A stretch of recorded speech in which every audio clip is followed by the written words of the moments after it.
فقط 1% از مردم اینو میدونن و به خاطر همینه که هیچ وقت کبدشون چرب نمیشه.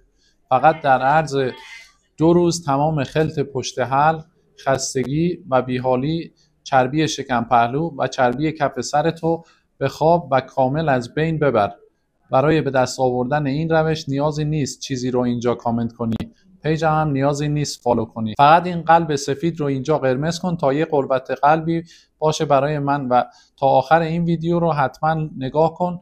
این روش که میخوام بهت بگم اسمش پاکبرگ. خیلی هم ساده است. فقط کافیه یه قاشق چایخوری کاسنی، یه قاشق چایخوری شاتره، یه قاشق چایخوری پر سیاوشان به همراه یه قاشق چایخوری عسل با نصف قاشق چایخوری گل گاوزبان و نصف قاشق چایخوری نعنا خشک با هم خوب ترکیبش کن و نیم ساعت بعد از شام مصرف کنید تا معجزه بی‌نظیرش رو تو بدنت مشاهده کنی.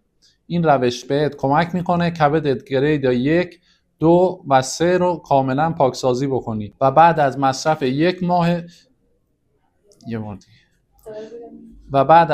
1 ماهش 5 کیلو از وزن بدنت هم پایین بیاری.